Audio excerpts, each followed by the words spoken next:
Medyo inagahan ko kasi 11 o'clock ang about 20 more minutes time muna ko magsimula. But ang daming nag-enter na kaya we will start the discussion mga 11 o'clock. Pero I will spend the time to greet the early comers po. So, yung mga magre-replay na, you can skip po yung you can go directly to the discussion. Okay. So, babatiin ko muna, mabatian lang muna tayo kung sino yung mga nauna. Okay. So, kasi wala nang, tapos na si Miss Fontello sa kanyang live stream, so pwede na tayong mag-live stream ngayon. Wala na, kanina patapos yata sila Texi.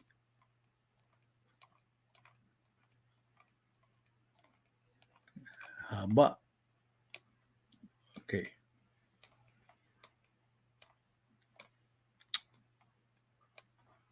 Okay. Pasensya na kayo, magbabati lang po tayo. Sa 11 o'clock po yung expected time. That's still 18 minutes ago. Hello, si Charlene Kim. Thank you, Charlene, for renewing your preferred membership po. A new member. Hindi, dating member na siya. Charlene Kim. So, susunod dyan si Apukoy Vlog. May charity work po yan sa state.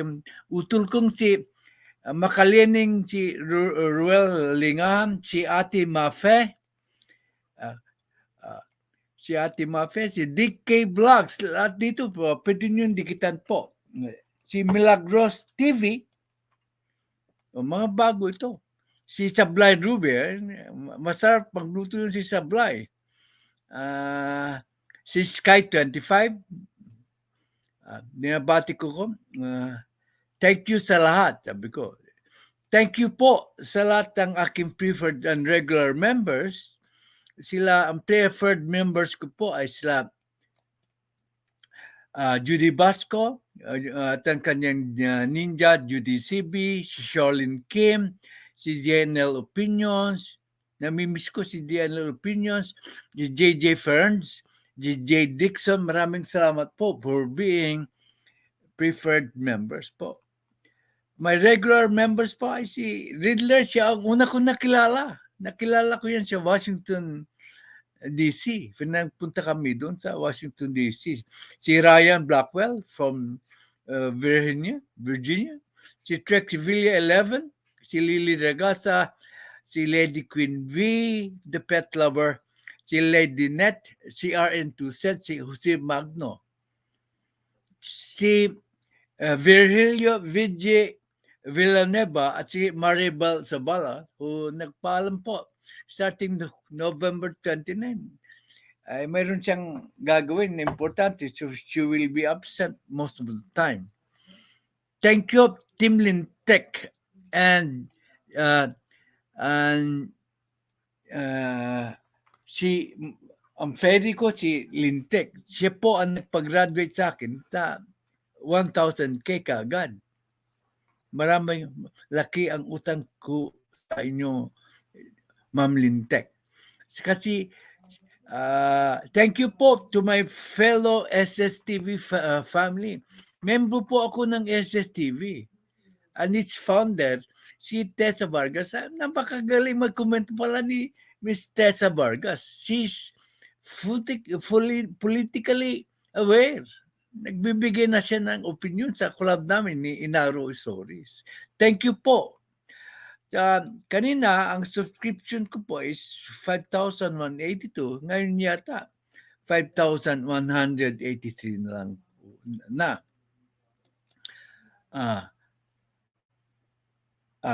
Saka natin tatalakayin yan yung main topic po. Basta so far ngayon, batil lang muna tayo. Okay. Nanguna dyan si SSCV Liza G. Parati siya nandito sa akin. Si SS TV, Cassandra J. Okay. Makikita niyo yung mga sinusuportahan niya. Si Darren J. from Isis TV ulit. Si Jasper King from Isis TV. That's fine. I became a member of the SSTV because they are so caring. They are a well-knit family. They support each other. Okay? Si Jasper King, si Liam Kyle, si Jairha, si Akisaru TV, Akisaru 15, Japan. Na-reach na ba natin Japan? Si Rayleigh de la Vega, si Manik Noble, okay? Si Josh Collin, mahaba ito. Si Cassandra May, si SSTV Catherine, okay? Si Paitan Channel, si SSTV Sandra Jane, si SSTV Melanie, si SSTV Nami, si SSTV Alex Santos, si SSTV Lovelyn, si SSTV Julian Paitan, si SSTV Family, basta family, nakalagay. Team STT, si Miss Tessa Vargas, si Tres Marias Divas, bago to, member ng SSTV. Inagahan ko para sa batihan. Si SSTV Tina Visbal, si SSTV Cassandra May, si SSTV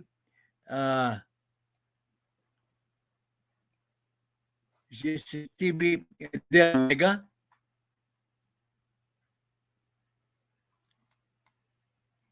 wala ba bang jacket ito? Ayun ko. Si SSTV De La Vega, titignan ko na lang. Wala. Si Mitch Arellano of SSTV din. Si Boss Yarn, Boss Yam, SSTV rin yan. Si SSTV Pamela. Si Edgardo Vlog, Team Warriors ng SSTV. Wow, may sarili lang team. Huh? Si Lumina Castro, SSTV rin. Si Yan. What a very nice name. Yan. Rachel I, SSTV. Puro mga kapamilya ko ito.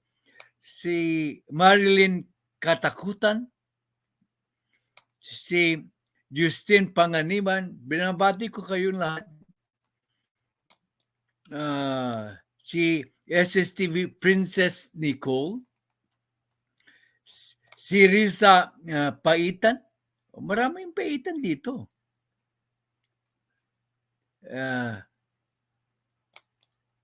Si Raymart G, si Ashley G, si SSTV Bell, si Jay Paitan, another Paitan. Malaki kayong pamilya siguro, no? Si Russell Rain Galsim. Pangasinan yun, Si Russell Rain Galsim. Si SSTV Melanie P. Si SSTV Elsa. Si Soriano, Annalyn Soriano, shout out sa inyong lahat dyan na na-mention ko na. Si Sheila Lodor, okay? Si Nexus Paitan, maraming Paitan dito. Si Bernadette Slapo, si Jimmy Nin Cruz, si SSTB Carla, si nandyan StreamYard, si Diane Jane, Tim Gopong's Boss Neil from SSTB yan. Si Tiana TV, SSTB rin. Si Cassandra Karen, si Raymarie Punzalan, si Dennis Lobo. And sorry if kasi malabo po ang mata ko kung small caps, nahihirapan ako. Si Jonathan G, all from SSTV to. Si Charmaine Gonzalez, si Uncle Don, si Roselyn Bangit, si SSTV Jillian, si Bonk C. De Vera, si Tita LEM, SSTV Family, si SSTV Teresilin Roma, si Tita Jam Mix TV, si Bong si Tito W2C, si Bong 1, si Bong 2, si Bong 3, Bong, si Salera Gamer. Okay. I'll be visiting your channel later on. Si Bong 4, si Red 1. Nandito. Yung aking matalik na kaibigang researcher. Si Bong 5, si Bong 6, Bong 7, si Winsel Paises. Matalak yung kaibigan niya, si Winsel Paises. Si Bong 8, si Red 1 ulit. Winsel, binabati si Winsel. Si Winsel, binabati si Red 1. Wala pang alas 11. Alas 11 ang start ng time ko.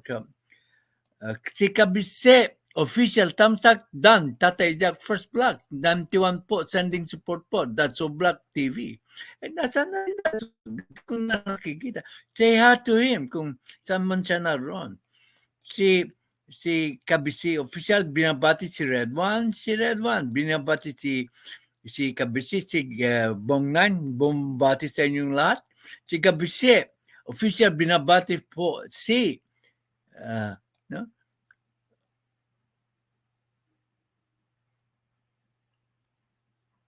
si That's so Black, ikaw ba si That's so Black? Siya mo, namimiss kita. Kasi sanay ako sa That's so Black. Hindi yung plastic, namimiss ko talaga si That's so Black. I'm glad you are him. Okay. Si Camela 1, si Red 1, binabati si That's so Black. Didikitan kita. Si Daniel Berry Sports Highlight. I'll visit your channel later on. Si Kabisi Oblak, salamat po. Balikan din kita sa Red 1. Okay. Pag dikitan kayo rito, dikitize as many as you can. Pero tulungan nyo rin ang channel nila kasi tumutulong sila sa aking channel. Camila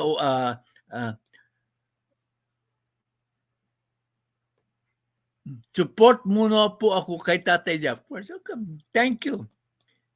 Camila 1, SSTV. Camila 2, Camila 3, Camila 4, Camila 5, Kabisi Official. Okay.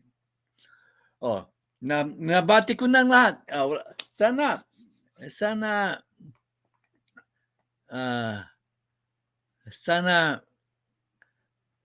mag-umpisa na tayo. You have still 4 minutes po. I am glad. I am so proud of the SSTV family and also the Team Lintech. That's why I always make it a point to give my thanks to them. They don't ask for anything in return. That's one thing good about their team and their family. They are very, very supportive. Doesn't matter what our political views are, it doesn't change their support dito sa channel ko. Sa channel ko, ang discussion po is coming uh, uh, from my opinion and analysis. Hindi ko kayo pinipilit na maniwala sa aking analysis and opinion. Kaya kayo nandito siguro, kaya gusto nyo makarinig ng intelligent discussion. Opo. Ang mainit na usapin ngayon ay tungkol po sa uh, tungkol po sa ICC. Tungkol po sa ICC. Ang posisyon ko diyan, malinaw na malinaw. Kung ang krimen ay nangyari sa Pilipinas, dapat sa Pilipinas i-prosecute. Sabi ng iba, pinoprotektan mo lang si President Duterte. Hindi po ako nagbabago ng pananaw. Mapoprove ko yan sa inyo na hindi po ako nagbabago ng pananaw. Yung mga atake sa akin na kasi makadidi-PRRD ako, mayroon akong ipaparinig sa inyong video from my past LS. It doesn't matter kung sino yan. Kung sinong tao. Basta ang krimen po ang nangyari dito, naganap sa Pilipinas. Dapat ang hukumang Pilipino ang siyang dapat magpataw ng kaparusahan. Okay, let's try to see. I-present ko, sandali lang ito.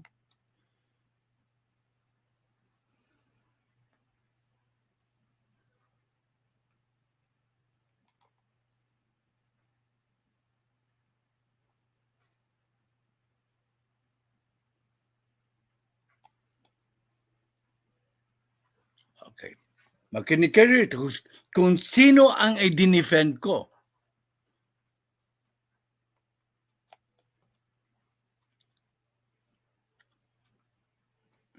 Speaker, mababasa nyo dyan? Sandali. Speaker Romualdez involved in a bribery case? Dito po, di-defend ko si Speaker Martin Romualdez. Hindi po si President Rodrigo Duterte ang i-defend ko. Anong sabi ko noon? Makinig kayo para malaman nyo ang prinsipyo po ng channel na ito. It's always consistent. Hindi po nagbabalimbing ang ating channel. Kung ano yung prinsipyong sinad ko sa inyo, ay siya rin in a different situation, ganun din ang i-apply ko. Okay, pakinggan nyo, sandali, ang aking sinabi noon. Hello, Tatay Jack. Si Obas. Hello, Trexiville daw. Why is it that the mainstream media has featured, no mainstream media has featured it? Because they know that the accusations, allegations are false. What an impossible story. Yeah. Sorry, won't listen to her. International. That case was filed in Delaware. Oh, Jack, sorry, let us not stoop down to her level. Sorry, can't stand her. See you later next time. Nawalan tulad ako ng isang magaling na viewer. Okay. I-debunk na natin. Basahin na natin wala yung allegations po.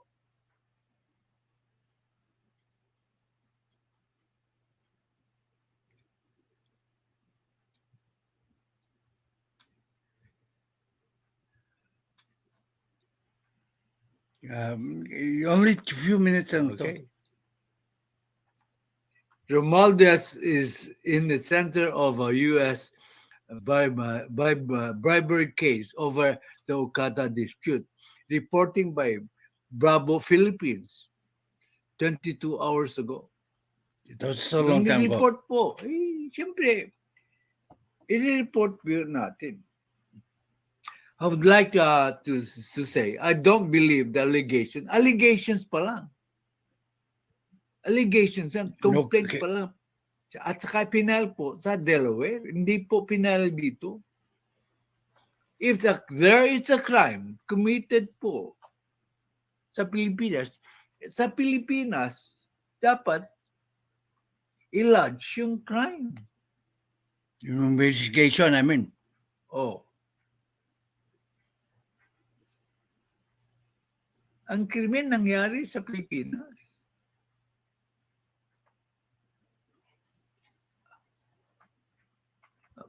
That is the first point. At saka, Okay. Nakita nyo? Anong sabi ko? If the crime happened in the Philippines, the crime, the suit, misspoke there, it should be tried here in the Philippines, not in the foreign country. Nagbago ba ako ng pananaw sa pagdating kay Rodrigo Duterte po? Nagbago po ba ako? Hindi. Personalidad ang pinag-usapan natin dito. Ang kaso rito is the sovereignty of our nation. Ang jurisdiction po ay dapat ang hukuman po ay Pilipino kung ang krimen ay naganap sa Pilipinas. Hindi po nagbago ang aking pananaw. Yung iba dyan, nagbago yung pananaw. Kung sino dinidefend ko rito po? Si Speaker Martin Romualdez. Nagpalit ang sitwasyon.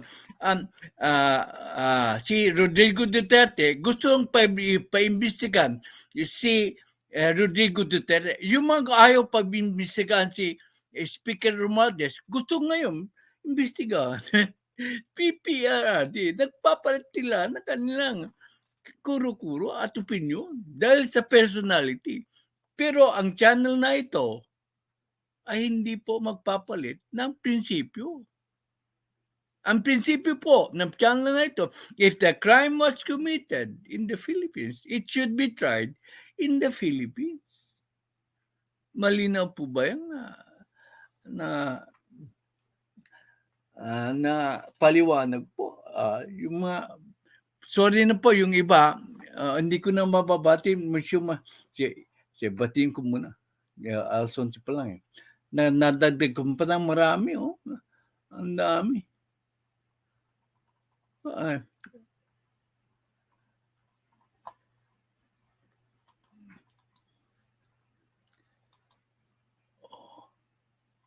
Unang salbo yun,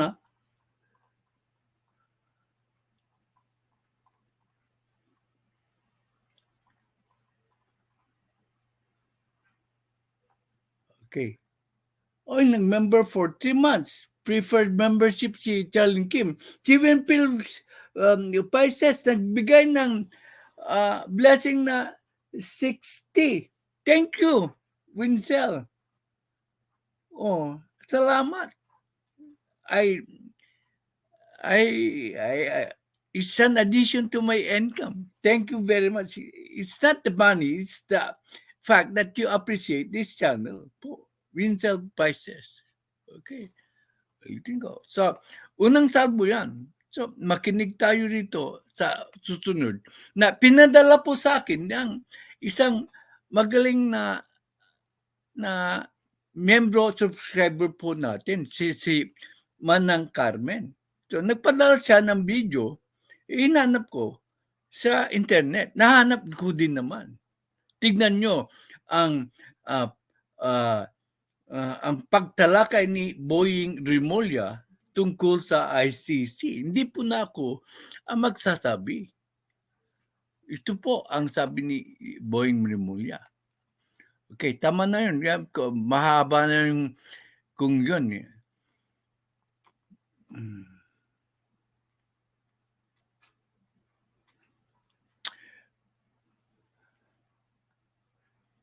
Una, hindi pa ito yung pinadala sa akin ni Manang Carmen Kimberly. Okay. Pakinggan natin to.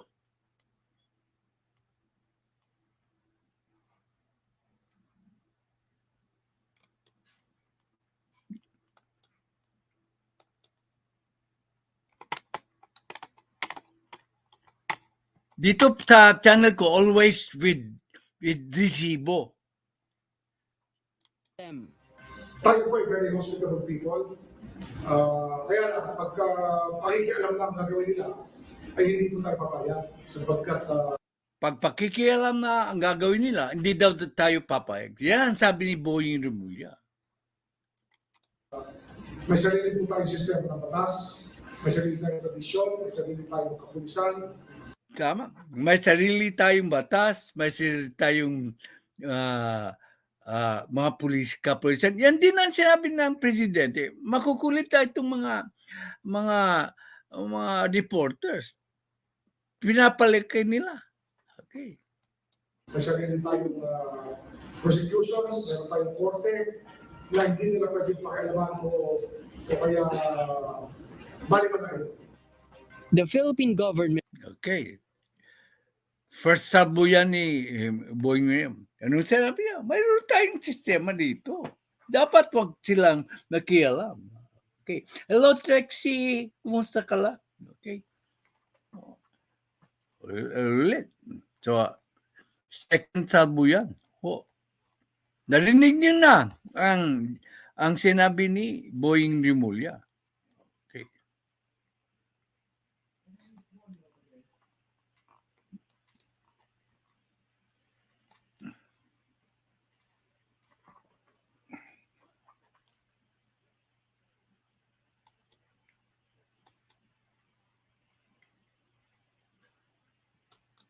Ito, ang pinaka-recent po. Ang pinaka-recent po na sabi ni Boying Remulla after the president has spoken. After the president has spoken po. Magkatabi ang magkaibigan si Remulla, si Charlene Kim. Okay. Ito po ay pinalala sa akin ng mahal kong kaibigan na si Manang Carmen Kimberly. Makinig tayo. Hindi ako siguro hindi ako siguro makaka-copyright because this is an interview. Nobody owns this interview. Hindi po exclusive ito. Kaya I'm sure I will not be copyrighted. Kung sakasakali, one strike pa lang ako. So, ito po, Boying sinupla ni si Tambay. Sino ba si Tambay? Hindi ko alam yan. Pero hindi yan ang kan. Ito po, pakinggan natin. Ang resolution sa House kasi tells us to work with the ICC. Oh, tama. The resolution on the House tells us to work with ICC. Okay. Wala siyang sinabing mali doon. Pero ang first question is, why will we work with the ICC now that we are no longer members of the ICC? Magaling siyang mag-analyze. Why will we work with the ICC when we are no longer a member of ICC? Okay. Diba? Next. Diba? Yun ang tanong eh. So, are we going to be members again of the ICC first? Okay. Bago mangyari yun, magme-membro muna tayo ng ICC. That is the contention of Boying Remulla. So that the prosecution of Duterte to be valid, we should be again rejoining the ICC, which he has a valid point. if we want President Rodrigo Duterte to be prosecuted by the ICC, we must first be a member again of ICC. That is his point. Hindi nakukuha ng ibang vloggers. Ang galing din. Okay. So for this thing to happen. Yun ang tanong. Marami kasing katanungan na it actually raises more questions than answers at this point in time. No, tama. Dahil sa nagtanong sila, dahil sa resolution, kaya nag-crop up ulit ang ICC question. Kailan nag-crop up lang yan? Nung umalma, let us be frank. Ang daming-dami ng taon na nakalipas, kailan lang nagkaroon ng resolution? Nung umalma, ang presidente, former President Rodrigo Duterte, sabi nila, this is not against Rodrigo Duterte. Ano? Sinong ginugoyo nila? Based on historical facts, wala silang imik until umalma si President Duterte, whether right or wrong, na inatake ang House of Representatives, calling them corrupt. Ay bobo ba tayo na hindi natin makuha ang ibig niyang sabihin? Bakit nila ipinal nung noon pa? Kung wala silang, hindi sila anti-Duterte. Bakit ngayon? Gayon lang nila, ifinal. Noong nagkaaway-away, yata si Martin Romualdez at saka si Duterte. Dahil I do not condone the attack of President Duterte on the House of Representatives. I'm just being realistic about the political situation. Nangyari lang yan noong inawa yata ni President Duterte ang House of Congress dahil sa pagtanggal ng confidential fund ng anak ng si Vice President Sara Duterte. Let us be realistic. Wag na tayong mag-pretend. That is an easy call for me. Na it was the triggering effect of the resolution was the attack of President Rodrigo Duterte on the integrity of the House of Congress. Ma'am, kung iba ang pananaw nyo, ay hindi ko kayo mapipilit. That is my easy assessment. Okay. At saka, let us be frank. Walang nangyayari dyan sa Congress na hindi alam ng speaker. Hindi po magagalaw yan kung walang a little bit of bas-bas sa speaker. Maski gaano man ang pag-deny nila. There is a element of truth sa atake ng mga DDS na siguro may bas-bas dyan si Speaker Romualdez. Nung umalma lang si Presidente BBM, saka sila nag-cocover na. Mahusay na politiko si Speaker Martin Romualdez. Para bang siya ang Poncio pala, wala akong alam dyan. Hindi mo nga naman siya maakusahan kasi hindi binigyan ng priority status ang resolution. Mahusay talaga. I admire the way he did it. Napakagaling ni Speaker Martin Romualdez. Kung nag-proceed yun na that there is a clamor to investigate really PRRD, he will go ahead. When there is no clamor, he can wash his hands. Kaya napakahusay niyang traditional politician. Hindi ko mapo-fault dyan si Speaker Martin Romualdez. Okay. So let us be clear. It has to be, sabi ko nga, kailangan pag-aralan namin na masinop itong bagay na ito kasi umatras na tayo sa ICC. Umatras na sila. Pag-aralan kasi may resolution. Ang basis ng resolution, yung bang UNCLOS na dinibak ko na noon pa. Si Abante, kinumpir niya yung UNCLOS sa conflict of the Philippines with China. Yun ang basehan. We want China to honor the UNCLOS, but we do not honor the ICC. Ang sabi ko, ang rebuttal ko doon. Doon sa UNCLOS, may katunggali tayong ibang bansa. Dito sa ICC, wala tayong katunggali na ibang bansa. Malinaw yung aking debunking of Congressman Congressman Abante. Malinaw po. Tanggihan pa natin, Chum. Malinaw na hindi tayo miyembro. Nagkalaban-laban na nga sa korte tungkol sa epekto ng ating pag-atras sa ICC. Sabay ngayon, ang sinasabi ng Kongreso, marahil dapat magtrabaho tayo with the ICC. Pero ano yan yan ang kanila sense of the House. I have to check their records and their arguments and the discussions. Dapat lang na pag-aralan ni Speaker Remulla. Kasi kung may valid points nga sila, hindi dapat maakusahan siya to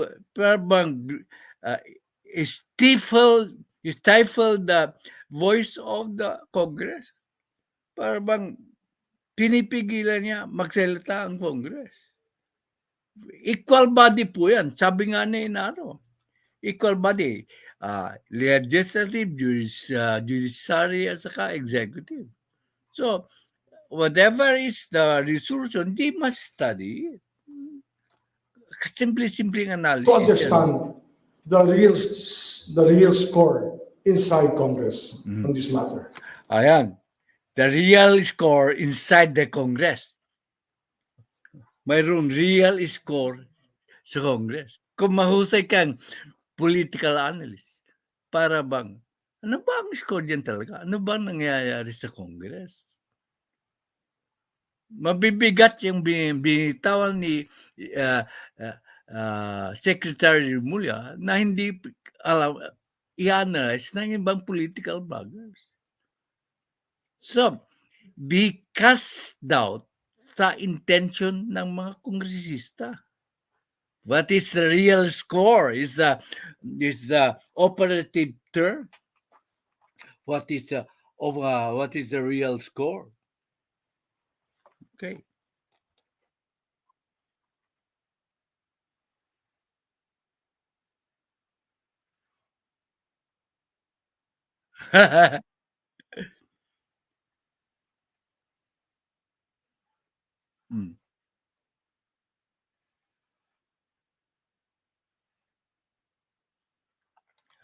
Paano mo ititit? Hindi na tayo member ng ICC. Yan ang main contention. Hindi na tayo member ng ICC.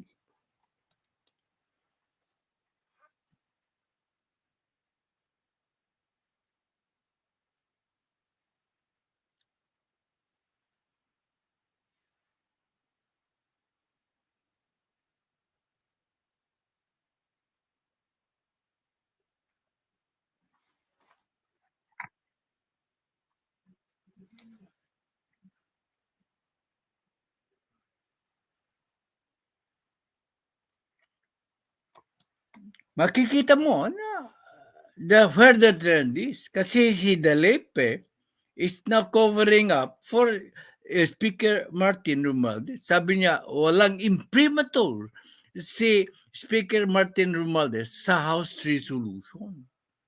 Pero hindi niya pinagsiba.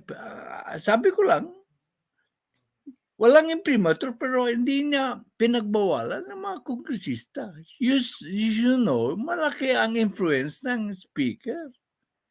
Kaya tama si Redwan. Kung wala bang bakit pinahintulutan na ni speaker na mag-proceed yung resolution kung talagang ayaw niya. Palaisipan yan. Palaisipan po. Sabi ni puros sila 125 CIF ni Bibisa ayaw nila mapaimbisikan bilyon na travel expenses ng isang cabinet member at euro pambira.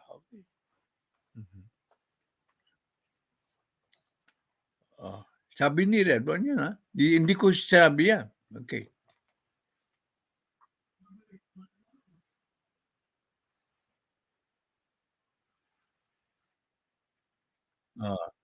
So tama yung analysis ko. Na may balak ba tayong membro para mag-proceed po ang ICC sa prosecution ni PRRD. So as of now, wala silang karapatan na i-prosecute si PRRD kasi hindi tayo membro ng ICC. Okay.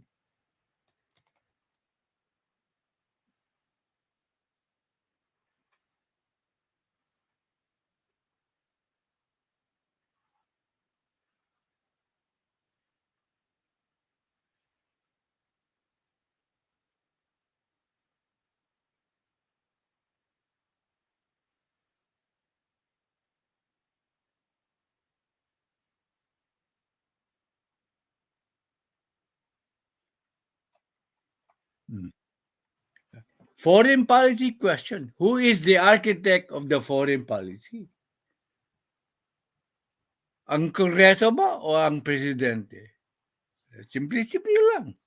Sino po ang architect of the foreign policy? Important discussion po yan. Okay. Di ba? Ang Presidente gets to decide. Ang function ng legislative is to create laws. Of course. They can file as many resolutions as they want, but it's the president who implements the resolution. Whether he approves the resolution or not depends on him. And he has been very clear on his position for over 1918 to 5 years. No, over 4 years. 1918, umalma na si Bongbong Marcos, hindi pa siya presidente sa ICC. Pinarinig ko na sa inyo yung pinadala sa akin ni Redwan na statement ni then out of the government, Bongbong Marcos. Why? They had to withdraw from the ICC because the ICC was no longer objective. Okay.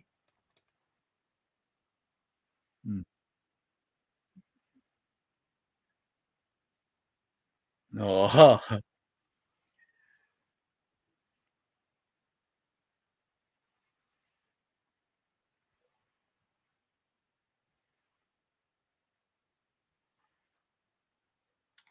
Okay. Kung may reklamo ang ICC, i-file nila sa DOJ. That has been my position all along, which is now being amplified by the good secretary. Ang mga argumento ko nun, tignan niyo yung argumento ko sa collab.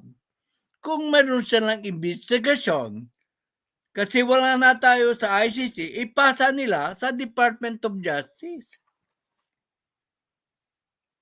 Wala pa nun yung discussion na ito. Sinabi ko na nun yan. Doon sa collab namin, nila inaro. Where I specifically said that if there is going to be an investigation, ipasa nila sa Department of Justice. But they should not be holding a trial of the former president sa abroad because we are no longer part of ICC. Malino. It has been. My contention has now been validated by the good secretary, which I think is the viewpoint of also of our very intelligent Bongbong Marcos. Z1. Diba? Have I changed my position? Have I analyzed it wrongly? Hindi ako lawyer, but logic lang ang ginamit ko. Logic lang.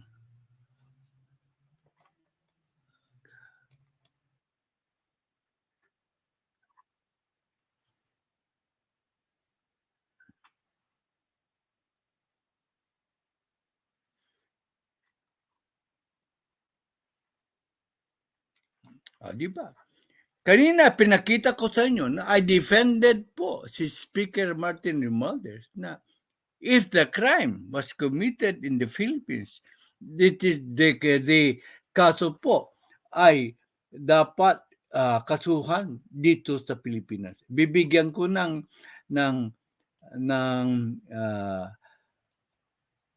jacket po si Shiva si Shiva SSTB pa. Kung gusto talaga nilang papasukan ang ganila, hindi ko mabasa yung iba. Gawin niya para magkakalaman. Nabako kaya nung panam. Gawin nila. Hindi pwede yan. Red one. Hindi pwede yan. Kasi para mo naling binibigyan sila ng jurisdiction sa ating bansa. We have a functioning justice system. So magkaalaman. Just para magkaalaman lang, Red one, ipapapasukin mo. You violate your own principle? Hindi dapat. When you have a principle, you must stick to it. Hindi ako agree dyan sa iyong sinabi, Red one. O yun na. Mayroon kaming diskusyon ni Red one. Hindi pwede sa akin palagay. It's okay. Okay. At sasabi ko lang ngayon ko lang na we have the one who have the jurisdiction. So bibigyan ko rin ng jacket si Tita Rashom. Okay, welcome to my welcome. Si Tita Mamchi, bibigyan ko rin ng jacket.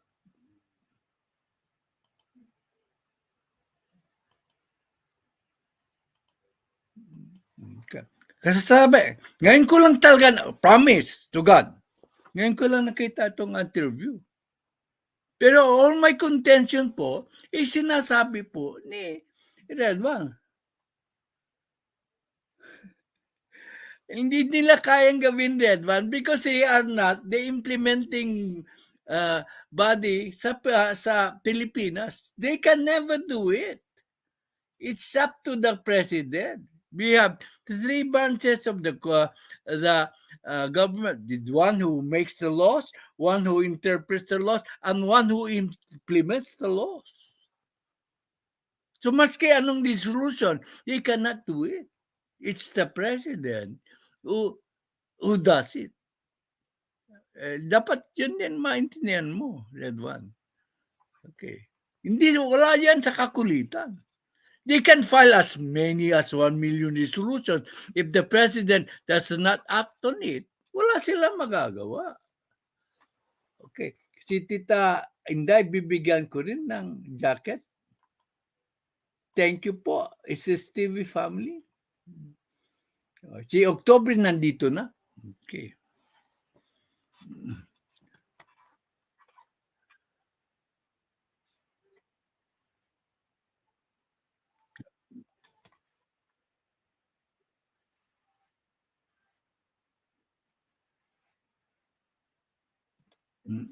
That's it. We wanted only to get the kind of Boeing Remulla.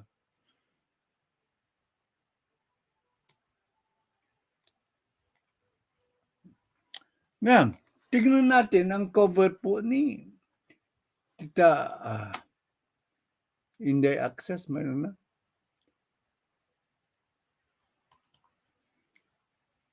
Mayroon na.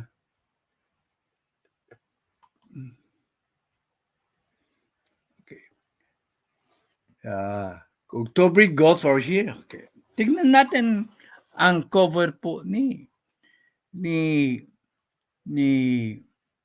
Delipe.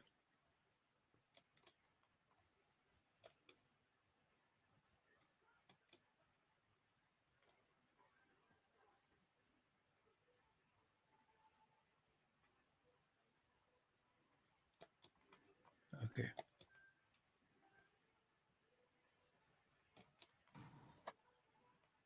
Hindi po totoo na pinipilit or may instruction si Speaker Ferdinand Romualdez Mahusay si Speaker Martin Romualdez. He did not put it into writing. Kaya siya nasabi ko na mahusay siya.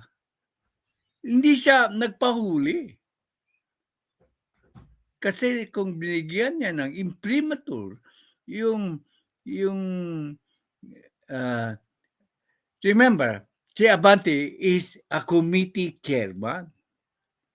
Ang committee chairman po ay pag chairman ka ng committee, si Human Rights Charter, chairman of the Human Rights, you are a member of the leadership.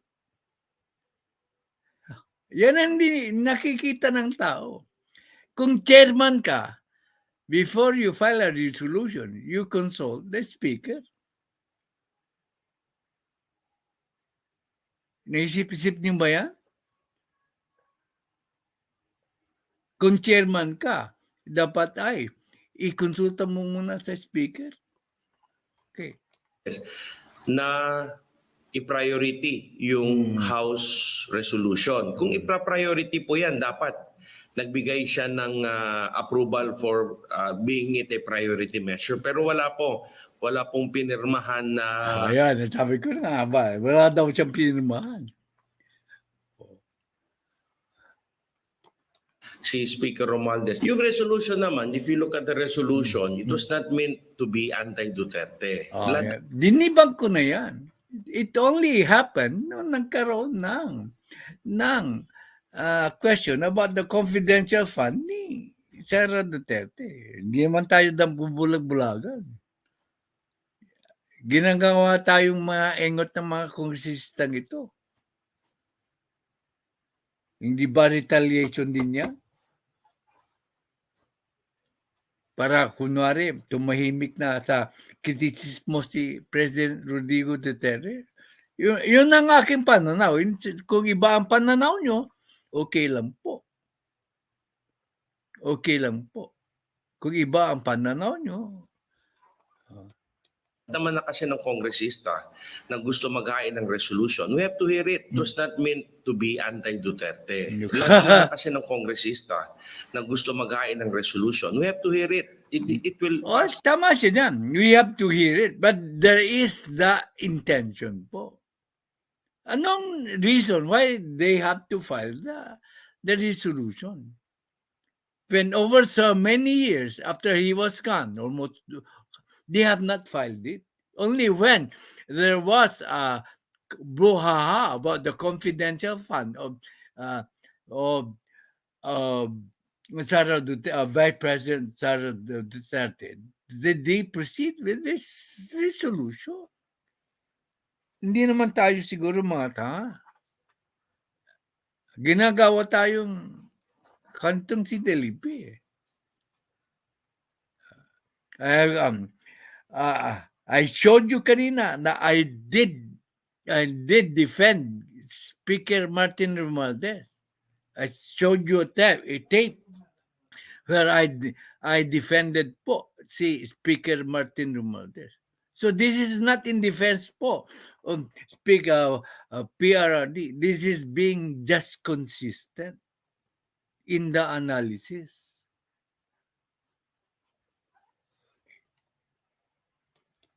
We are in a democratic legislative process.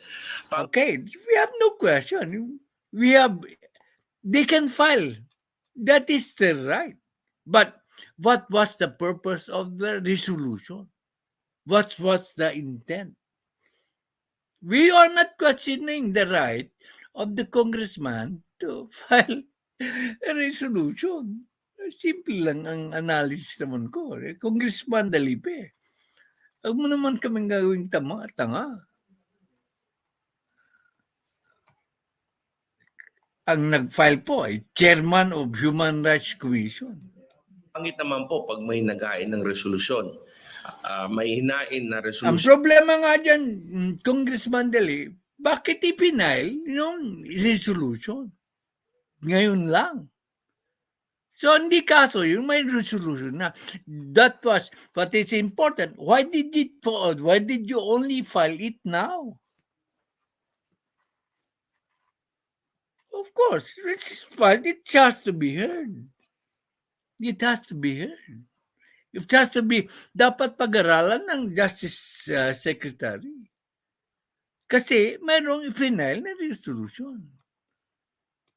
Ang isang kongresista, tapos hindi natin bibigyan ng regular process, legislative process. So Yan tama siya. Since that resolution has already been filed, then it is also right for the Congress to hear it. The problem is why did they file the resolution? What was the intention po? That is the main question po.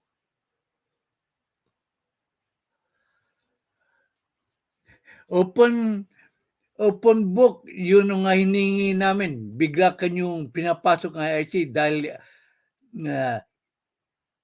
hinamon kayo ni PRD. You might be correct there. Ayaw ko makisaw-saw dyan. But it is very clear to me that it only happened in resolution nung nag-aaway ang House of Congress at saka si PRRD. Maybe you are right in a certain way. Then one. will undergo. It so happened The Philippine Justice Okay. Tama na yun. Nagko-cover up lang sila.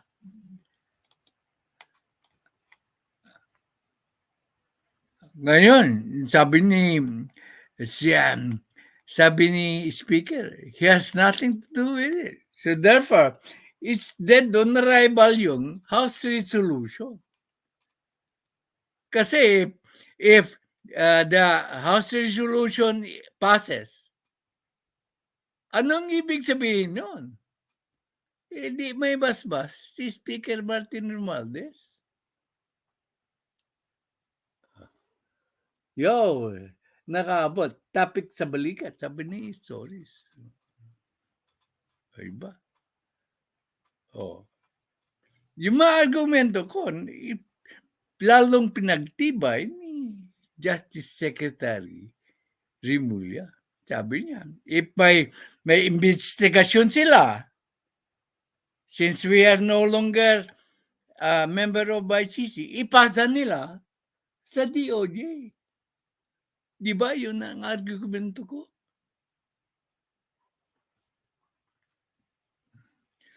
Tapos na tayo sa ICC.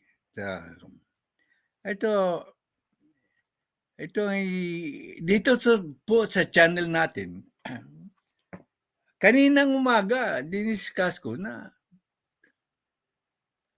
may mga opinion ako na pwedeng magbago. Kasi yung sa amnesty po, napagbago ako ni KPL. Ibig sabihin, kung alam mo na ang weight ng argument ay nasa kabila, you must accept the argument and baguhin mo ang opinion mo. Ganyan po ang nangyari sa akin. Na dati approved ako sa amnesty. Ngayon, nung pinaliwanag ni Pambansang Luisa ang argument niya, napagbaliktad niya ako. Ang aking opinion. Kasi ang amnesty, ang akala ko lang noon ay para sa mga continuing rebelde. Nagre-rebelde pala. Hindi pala, pati sa mga nasa bilangguan. Ano nangyari nung pinalabas si Jo Maria Sison kaya binigyan siya ng amnesty? Di ba lalong lumala ang problema sa Pilipinas? lalong lumala ang problema tungkol sa NPA. Ang suggestion ko, make them sign yung a pledge that they are no longer going to fight the government. And if they go back to the mountains and we catch them again, that they are no longer going to avail of the amnesty granted by the government of the Philippines. So make them sign a pledge that they are no longer going to fight the government. Nandito na rin po si Lady Net, si Little One. Okay. Ito po, ang main topic natin dito is Comelec is investigating the alleged meeting of Atty. Liza Marcos with the Smartmatic. Yan po ang main topic po natin. Okay.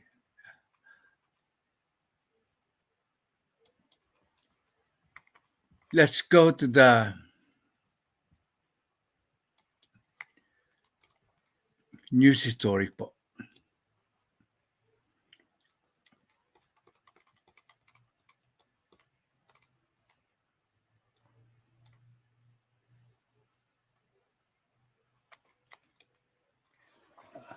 Radon, Little One, nandito ko na? Correct. Pinalaya ni President Cory noon si Joma. Okay, ano nangyari?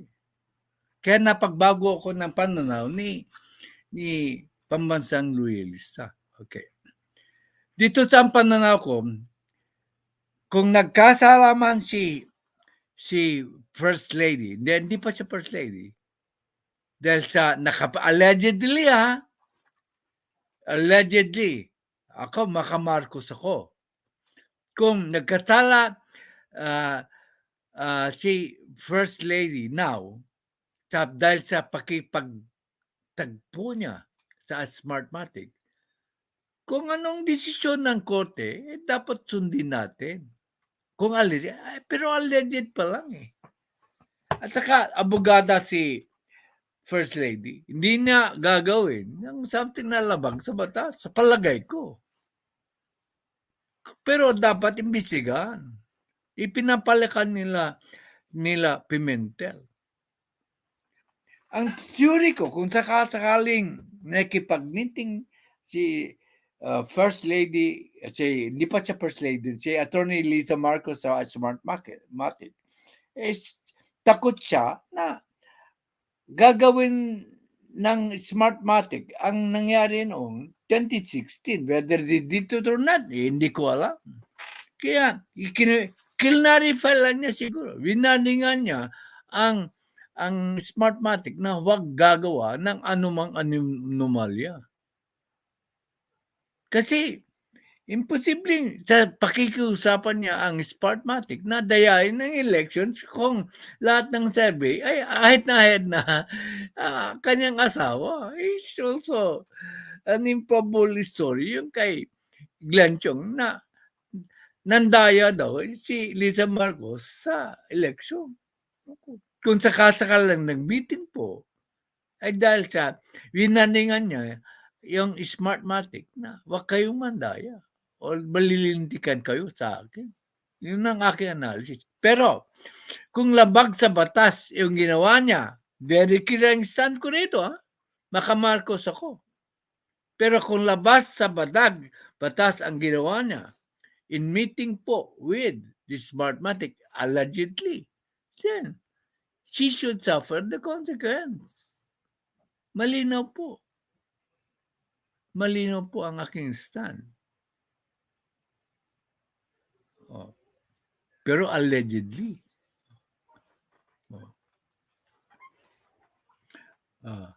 Mayroon po bang ibang comments dyan? Okay. Red one. Okay. So basahin natin ang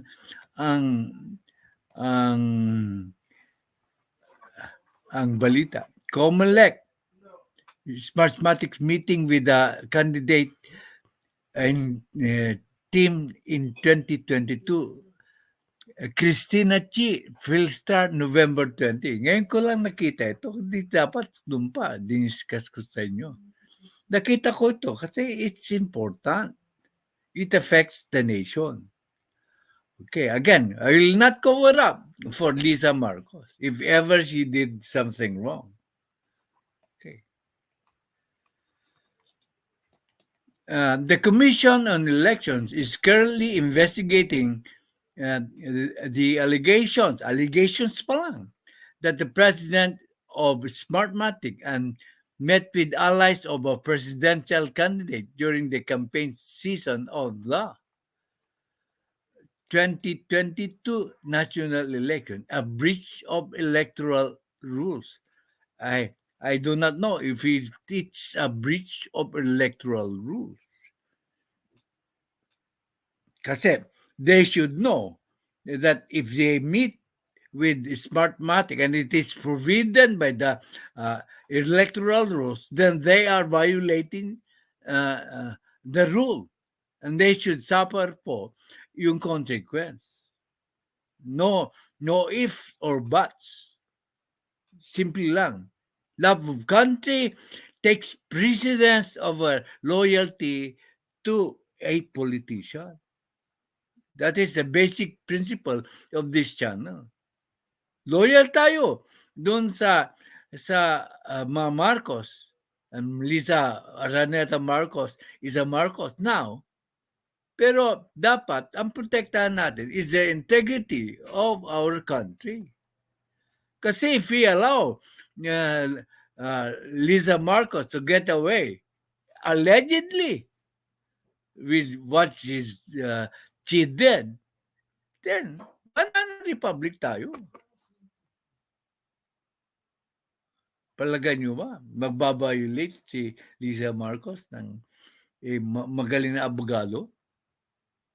So I still favor yung side ni Liza Marcos. Pwede kayo makipag-debate sa akin dito. Okay. During the Senate's plenary deliberations of the Comelec's budget, the Comelec relayed through Senator Amy Marcos, their budget sponsor, that a 12-person investigative panel is set to. Yan, example din po na si Chairman Garcia does not speak. He lets somebody else speak for him.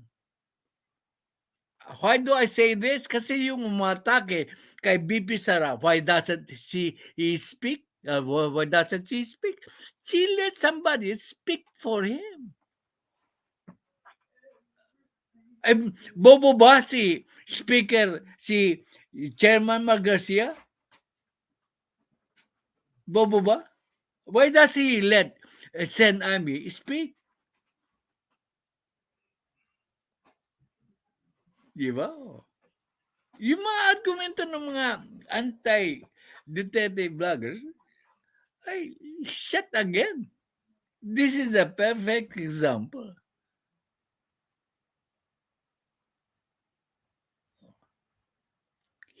The commissioner, the chairman cannot speak for himself. Why does he let Senator Amy speak for him?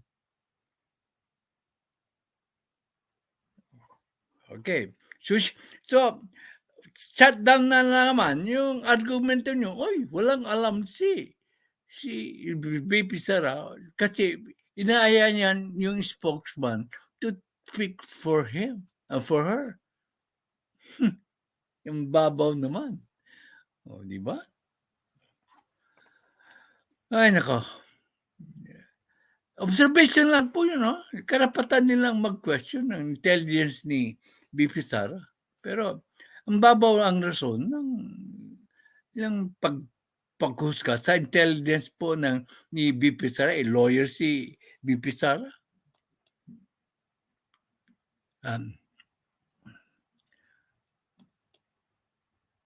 during their budget, the 12 investigative panel is set to release its findings on the allegation and other cases related to Smartmatic before the end of the year. So, i-release ng gobyerno, ng chairman of the Comelec, yung result ng investigation. Kasi nag-iimbestiga sila. Dapat lang na mag-imbestiga sila. Hindi po nila itatago. 12-man panel po yan. It's very hard to control all of that 12-man panel. It's a jury.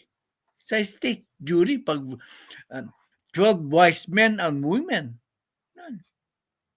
At the end of the year. Before the end of the year. Pero masamang balita ito kay Liza Marcos. Kasi bears into question yung abilidad niya. This came after Senator Coco Pimentel asked the Comelec whether it had been informed of the alleged incident between Smartmatic and the unnamed electoral candidate. Alam natin ang sino tinutukoy niya. Pinapalaki po ng mga oposisyonista yung allegation na galing kay spurned Comelec commissioner candidate na si Glenn Chong.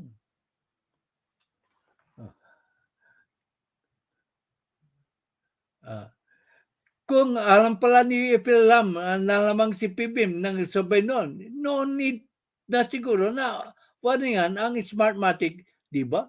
Hindi. Ang warning na yan ay baka gumawa ng kababalagan ang Smartmatic. Ay, kontrapelo kaya ata ngayon, red ba? Yeah, patingan. Bakit pupunta sila doon? Alam mo, she was just siguro making sure, siguro kung they met with Smartmatic, yun lang kung nakipag-ugnayan po sa Smartmatic. Okay, 11 watching, 145 likes. I like it. Ibig bang sabihin, hindi niniwala si FL? Hindi, naninigurado lang siya. Naninigurado lang siya. Okay. Kasi nangyari sa asawa niya in 2016. Ahead po yata si Bongbong Marcos sa survey. Yata. I don't know. Kasi natulog lang siya, talo siya eh. The days came after okay. According to Politico, report on September 13, a lawyer, Glenn Chong, accused Smartmatic President Roger Peñate of meeting with First Lady Liza Araneta Marcos and other members of the Marcos campaign team. Okay. Yan ang report. Kaya inimbestigahan ng Comelec. Sabi ni Coco Pimentel, there are allegations that a certain camp of a certain candidate met with the owner of Smartmatic during the election period of 2022. Has this report been reached? Has this report reached the Comelec? Hirapan ko, small caps kasi pasensya na kayo. Ang sagot ni Senami, no. Has the Comelec investigated this report? Nagtatanong si Coco Pimentel.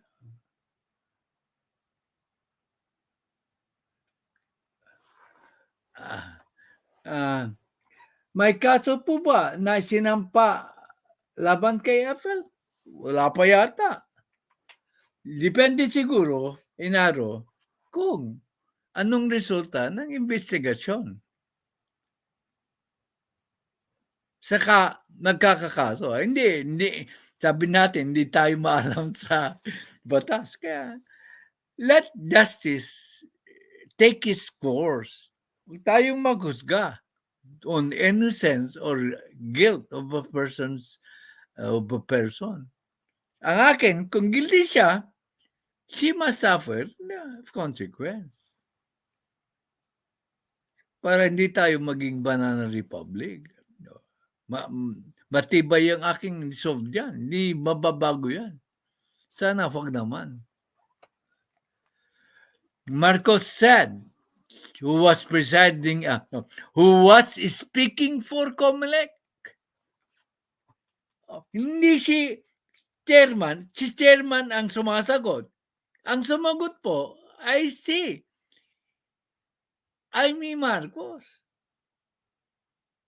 Ibalik natin yung kaso ni Sara Duterte. Ang sumagot, yung designated spokesman niya. May mali ba doon?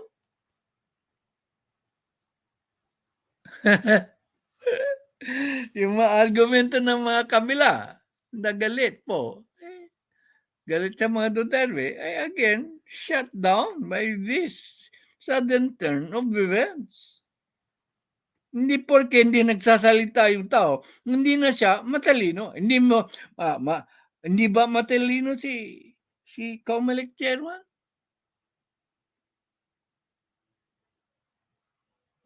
Walang ngawayan dito. I'm just pointing out some of the bad analysis of some political bloggers. Inaro, di ba? The Comelec is saying that there is a firm pending this. Kasi in line with this, ang kaso, kasi yung bidding process sa Comelec about the future smart voting machines. Kasi ni-retire na po yung voting machines which the government purchased from Smartmatic yata. So what the legislators want is that they want to disqualify Smartmatic. Sa akin, payag ako. Because of what happened in 2016.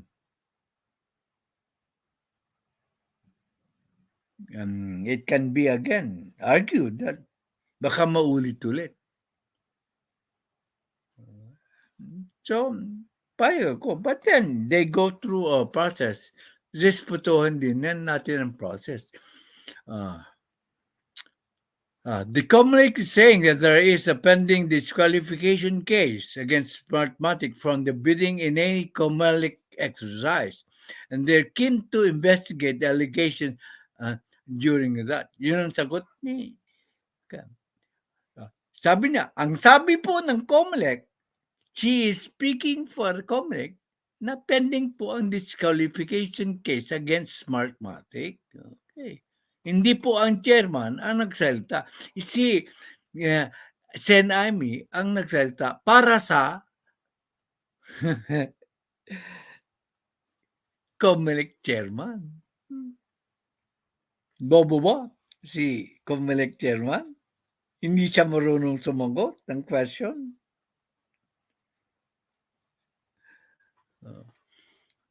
May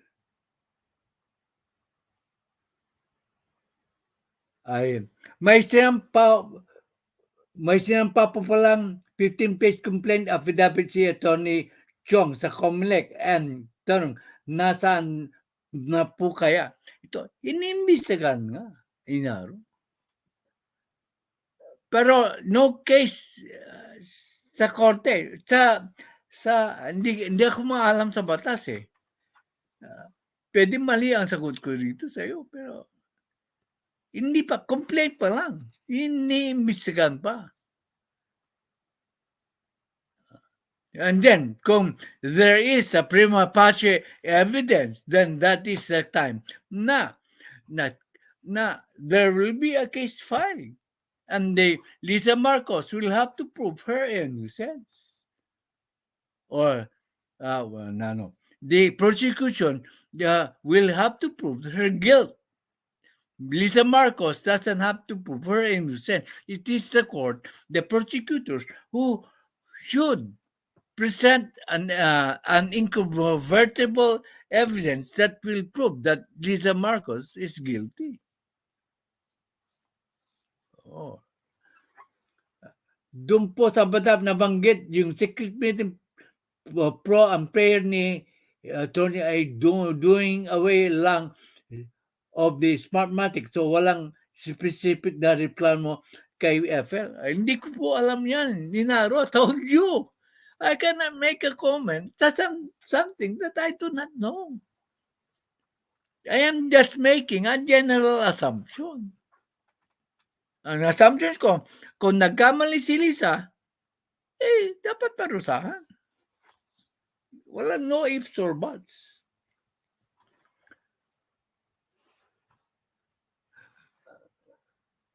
Wala siyang specific na reklamo. Malisyoso lang. Kaya nga inimbestigahan. Kaya nga kailangan talaga ng prima facie evidence. Okay. The petition was magandang talaga niya. The petition of that is based on that allegation. Tanong ni Pimentel. Ito maganda. Dito ako natawa. Yung last part. Among other legal practices, I believe it also includes the allegations and charges against former Comelec Chair Andy Bautista. Iniimbestigahan din pala ng Comelec po si Andy Bautista. Ay, palakpakan tayo dyan. Hindi lang pala si Marcos, si Liza Marcos, si Attorney Liza Marcos ang inimbestigahan. Pati si Andy Bautista. Kala, nandito si Liza Marcos, si Attorney Liza Marcos, na First Lady now, si Andy Bautista, nagtatago yata sa States. Yan sinasabi. The crime was committed po dito sa States. Kaya dapat kasuhan dito si Andy Bautista sa crime niya dito sa hindi rin ako payag na kakasuhan si Andy Bautista sa States ng Amerika for the crime committed in the Philippines. Nasisikibuloy. Hindi ko payag na kakasuhan sa States kung ang ginawa ng kabuktutan ay nangyari dito sa Pilipinas.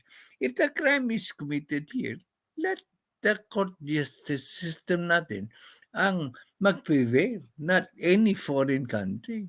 Malinaw po ang stand ko. Diba?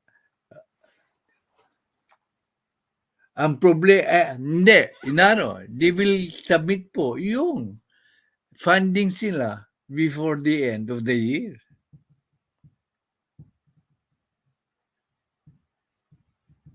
Okay. For the end of the year, okay.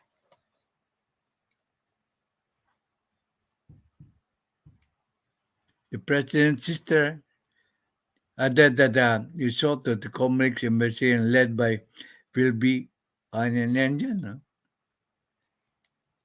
Basahin niyo. The president's sister added that the result of the Comelec investigation led by Comelec chairperson George K. will be out before the end of December. So that clarifies your statement, Ninaro? Ang problema po ay ang bagal ng Comelec mag-imbestiga. No, kaupo lang ni Chairman Garcia eh. Hindi mo masasabing mabagal kasi importanteng investigasyon yan. Kung haba niyo ang panahon mag-imbestiga, pwede mong sabihin. Pero ito, before the end of the year. Okay, wala na yatang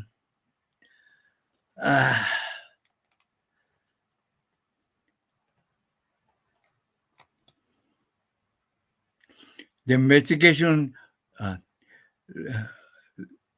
into all these allegations in 2020 and other elections. Okay. So wala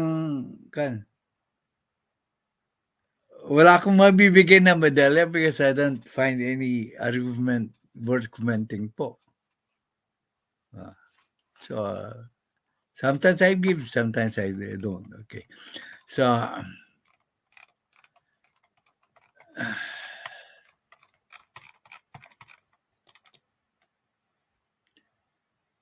okay. So that's it. Thank you, Paul. Thank you po sa inyong lahat. I hope you learned something today. If you have other opinions, it's okay. Hindi ko kayo pinipilit na maniwala sa akin. But sabi ko na, yung mga argumento ko substantiated and validated by Secretary Remulla. Okay, bye. I love you.